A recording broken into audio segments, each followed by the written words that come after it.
Bonjour et bienvenue dans votre hebdo. Le salon de musique de vendredi dernier nous a proposé de découvrir l'histoire des synthétiseurs.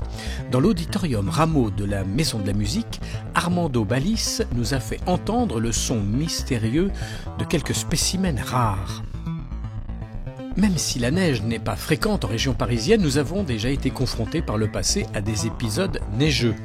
Étienne Moncomble, responsable du centre technique des Guillerets, nous dira quelles sont les obligations des riverains en cas de chute de neige. Mais tout de suite, nous avons rendez-vous avec la section baby-foot de l'ESN. Il voulait faire du foot parce que son grand frère fait du foot. Donc ça fait 1 an qu'il nous prend la tête, du coup on l'a inscrit. On a cette petite chance à Nanterre. Ils ont ouvert une petite section pour les tout petits, du coup on en a profité et il est content. Ouverte depuis 3 semaines seulement, la section U5 de l'ESN Football fait déjà le plein. Déplacement, conduite de balle, petit match, à raison d'une séance hebdomadaire, les footballeurs en herbe appréhendent le b.a.-ba de la discipline. On propose un match, mais aujourd'hui on est vraiment sur de la découverte. Donc voilà, il n'y a pas d'exigence. Si le ballon il sort du terrain toutes les 2 secondes, c'est pas un problème. On les laisse jouer, courir, se dépenser, taper dans la balle parce que c'est vraiment ça. Et ensuite, on propose beaucoup d'ateliers de coordination et du développement moteur. Parce qu'avant de savoir jouer au foot, il faut qu'ils apprennent à courir à reculons, à courir à se déplacer sur les côtés, à courir avec un ballon dans les pieds. Ça peut paraître simple quand on voit les gens le faire parce qu'ils savent le faire et qu'ils ont appris à le faire depuis très longtemps, mais c'est pas un geste naturel. Et c'est sous le regard attentif de leurs parents que Moussa et ses coéquipiers se donnent à fond. Cette année, on a cherché à l'inscrire dans un sport collectif et donc on a profité de l'ouverture de cette section des U5 à Nanterre pour l'inscrire dans ce sport collectif que nous considérons comme étant important. C'est une école de la vie, ça apprend beaucoup de valeurs, de principes et on est très content de le voir s'épanouir dans ce sport-là. On n'est pas là pour créer de futures stars. C'est pas, voilà, on n'anticipe sur rien, on est vraiment sur la réponse d'une demande et offrir la possibilité de pratique aux plus jeunes. C'est vraiment ça, voilà, le but et l'objet de la section.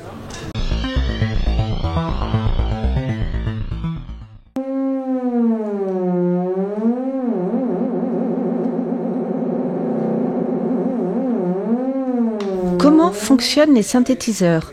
De quelle manière ils sont utilisés dans la musique ? Le 8 décembre, un salon de musique était consacré à ces mystérieux instruments. Un synthétiseur, c'est vraiment un instrument qui sert à générer des sons, qui synthétise des sons à partir d'une source qui est l'oscillateur.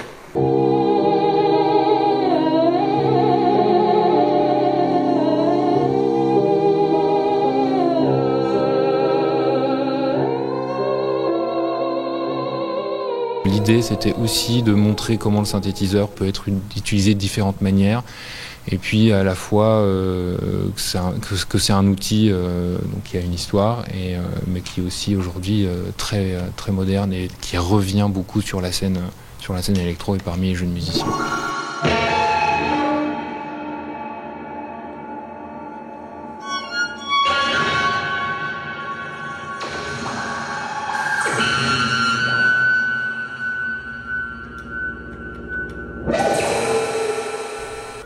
Entre l'oiselon, le petit violon créé et joué par Mathieu Godefroy et le synthétiseur d'Armando Ballicce, jeune professeur au conservatoire, la musique électroacoustique n'a pas fini de s'enrichir.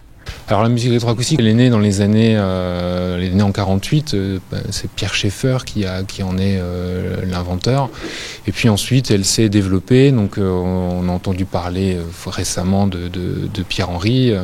Et donc lui, c'était un des grands pionniers de la musique électroacoustique. Mais elle s'est développée, bien sûr, au fur et à mesure des années. Elle s'est influencée par aussi d'autres musiques. Les musiques électroniques ou encore ou même les musiques expérimentales.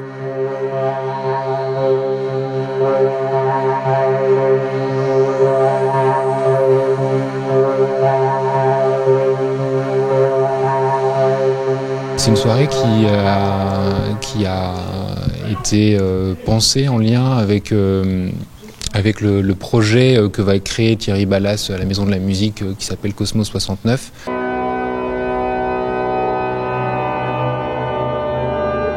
Cosmos 1969 à découvrir les 12, 13, 18 et 20 janvier à la Maison de la Musique.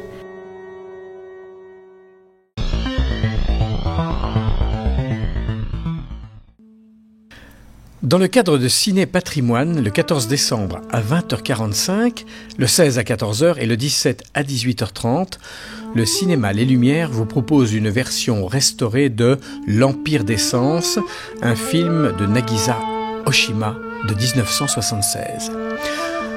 En 1936, dans les quartiers bourgeois de Tokyo, une ancienne prostituée devenue domestique va être entraînée par son patron dans une escalade érotique qui ne connaîtra plus de bornes.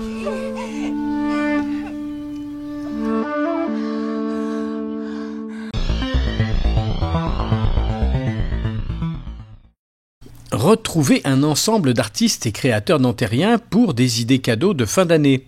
L'Office de tourisme de Nanterre propose une exposition-vente de Noël du mardi 12 au mercredi 27 décembre. Ouverture exceptionnelle dimanche 17 décembre de 9h30 à 13h.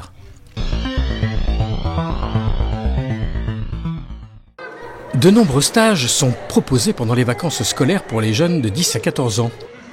Pour participer, il faut se préinscrire pour le stage souhaité en remplissant le formulaire en ligne.